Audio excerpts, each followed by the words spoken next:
Kisah hidup Raja Alongpaya 1714-1760. Pendiri dinasti Konbaung, pemersatu Burma. Masa kecil dan latar belakang. 1714-1752. Raja Alongpaya lahir pada tahun 1714 di sebuah desa kecil bernama Moksobo yang kemudian dia ganti namanya menjadi Suebo. Di wilayah bagian utara Burma, nama lahirnya adalah Taung Sea. Ia berasal dari keluarga kepala desa, bukan dari kalangan bangsawan, yang membuat perjalanannya menjadi raja sangat luar biasa. Di masa mudanya, Taung Sea dikenal sebagai seorang pemuda cerdas, pekerja keras, dan memiliki jiwa kepemimpinan yang kuat. Ia juga seorang yang sangat berbakti pada rakyatnya dan selalu siap membantu sesama. Masyarakat desa sangat menghormatinya, dan ketika dewasa muda, ia menjadi kepala desa Moksobo. Konteks sejarah, kejatuhan dinasti Toungwo. Pada pertengahan abad ke-18, Burma mengalami kekacauan. Dinasti Toungwo, yang telah memerintah selama berabad-abad, mengalami kemunduran dan akhirnya jatuh. Negara terpecah-pecah, kekuasaan raja lemah, dan banyak wilayah dikendalikan oleh pemberontak dan kerajaan-kerajaan kecil. Salah satu kelompok kuat saat itu adalah Mon dari kerajaan Hantawadi, yang merebut kekuasaan dan mengancam wilayah Burma bagian utara. Kebangkitan sang pemimpin 1752.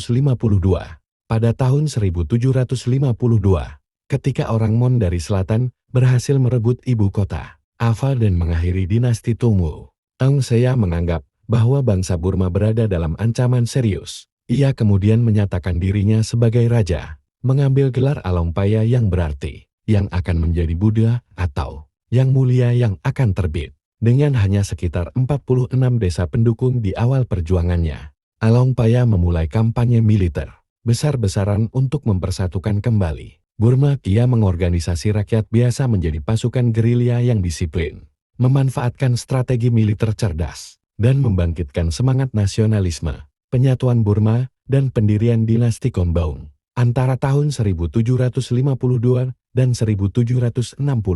Alongpaya melakukan serangkaian kampanye militer yang sukses, mengusir pasukan Mon dari Burma Tengah, merebut kembali Ava, menaklukkan wilayah-wilayah Shan di utara, membawa mereka kembali ke bawah kekuasaan pusat, menginvasi dan merebut kembali Pegu Bago pada tahun 1757, yang merupakan pusat kekuasaan orang Mon, mengirim ekspedisi militer ke Manipur dan Arakan, memperluas pengaruh Burma. Pada tahun 1760, ia bahkan memimpin kampanye militer ke Siam, Thailand, menyerang ibu kota Ayutthaya dari arah selatan. Dengan semua keberhasilannya ini, Alongpaya berhasil mendirikan dinasti Konbaung, yang menjadi dinasti terakhir dan paling kuat dalam sejarah Burma pramodern, reformasi dan pemerintahan. Selain sebagai penakluk, Alongpaya juga seorang pemimpin yang melakukan banyak reformasi, membangun kembali sistem administrasi pemerintahan yang efisien, mengatur pajak dan hukum agar lebih terstruktur dan adil, mendirikan kota Suebo sebagai pusat kekuasaan awal, lalu memindahkan ibu kota ke Ava, meningkatkan militer dengan organisasi modern untuk mempertahankan wilayah Burma dari ancaman luar, mendorong agama Buddha sebagai identitas nasional, serta membangun kembali banyak kuil dan pagoda. Akhir hayat 1760, sayangnya, pada saat melakukan ekspedisi militer ke Siam pada tahun 1760, Alongpaya jatuh sakit parah. Beberapa sumber menyebutkan ia terkena penyakit disenteri atau infeksi usus. Ia terpaksa kembali ke Burma dan wafat dalam perjalanan. Ia meninggal pada usia sekitar 46 tahun. Tetapi dalam waktu kurang dari 1 dekade, ia telah membangun kembali kejayaan Burma dan menjadi pahlawan nasional. Dinasti yang ia dirikan, dinasti Konbaung, akan bertahan hingga penjajahan Inggris pada abad ke-19. Warisan Alongpaya, dinasti Konbaung menjadi kekuatan dominan di Asia Tenggara. Ia dikenang sebagai penyatu bangsa, pemimpin yang karismatik dan revolusioner. Namanya tetap harum dalam sejarah Myanmar hingga kini.